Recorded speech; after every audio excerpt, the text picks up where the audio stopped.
Hi, so I am here with a review of Anna and the French Kiss by Stephanie Perkins because I am basically the last person to have read this book and I do not know why I waited so long.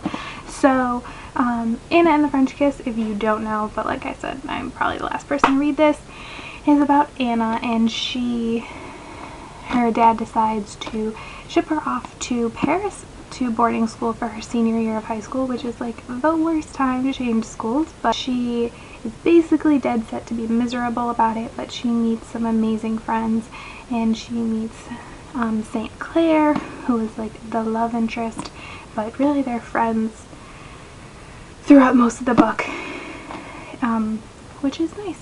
And so it's about her growth as a person in Paris and all of that fun stuff. And now I will get into the more reviewy things, and I will be spoiling things, so if you don't want that, then I would stop watching now. I have notes, so if I'm looking down, that's what I'm looking at, and I'm going to set the book down. And I have the old cover, and as a side note, I'm a little upset that they changed them. I understand that these look cheesy, but I like them, and I have Lola and the Boy Next Door in the old cover, and it makes me mad that the last book will be only probably in the new cover. The first thing I want to talk about are the characters, and I just think that they're so realistic and well developed, and not just Anna and St. Clair, but I feel like I know Meredith really well, I know Josh well, you know, everybody. They're all fleshed out. It's not like Stephanie Perkins just focused on Anna and St. Clair, because that's who the book's about. So it's really nice, and I'm definitely excited to see more of Josh in 2014. I also just think that the relationships between the characters were incredibly realistic, which was really nice. So not just the romantic relationship between Anna and St. Clair, which it was very realistic, and I think a lot of people have been kind of in that same situation before, where you either begin a friendship because you like somebody, or you're liking somebody romantically comes from a friendship. And like her relationship with Meredith, and her relationship, how do you say it, like Rashmi? Is that the right? With her, I really liked that relationship, and like it grows, and I think it's such a true friendship, and I think it's awesome. And I like that Anna is kind of blind to things, like when she tells them, friends fight, you have to get over it, and then later Rashmi's like, friends fight, you have to get over it. Like, I like that. And then I also love that St. Clair is short, and they bring it up a couple times. Like, I feel like a lot of times the male interests in books, they're like tall and broad and strong, and you can be shorter and still be a strong lead, whether you're a man or a woman. And then in general, nobody annoys me, which is really surprising because this book is told in first person, and first person tends to get on my nerves because the characters I find tend to get a little whiny because it's all me. Which is just, when you're going to write in first person, you have to know that that's a possibility to happen. But no one bothers me, really. Like, yes, her father upsets me a little bit, and St. Clair's father upsets me a little bit, but he's barely in the book, so. But nobody, I'm like, oh, could we get rid of this character? I don't feel that way about anyone. Moving on to the plot line. Like I said earlier, I think everyone can relate to the relationship between Anna and St. Clair in some way. Either you've been in that situation, or you are friends with somebody who has. And I liked it because even though they were both attracted to each other initially,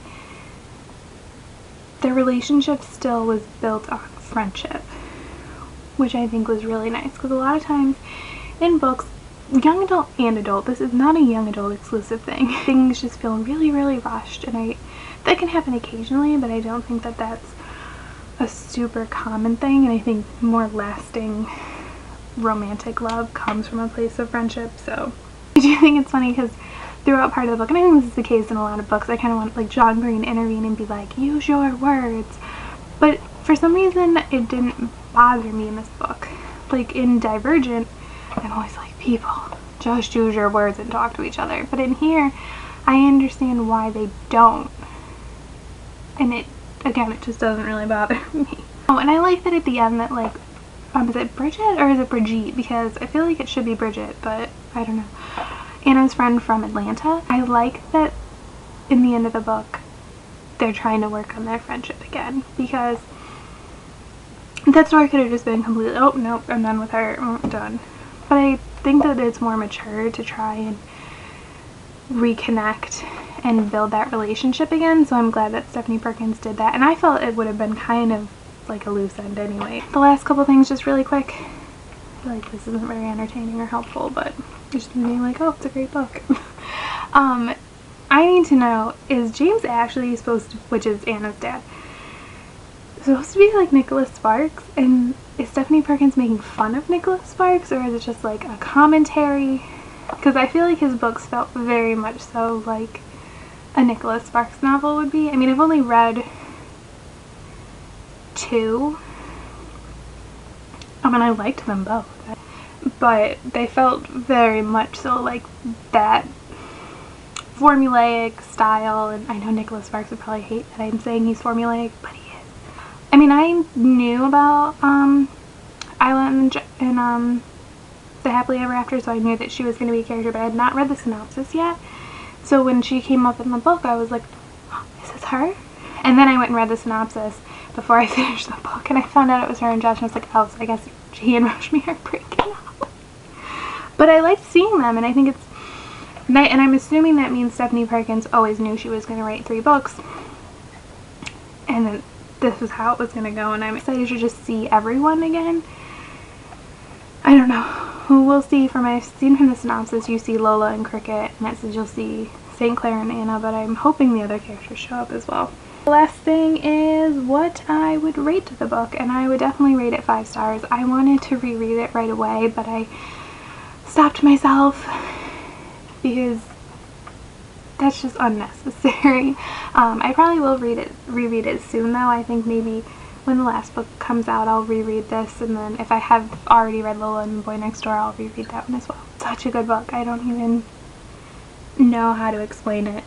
I felt like Anna, and that's one of the things that first person does, is it can very easily put you in the position of the character because you're reading their words from their own point of view.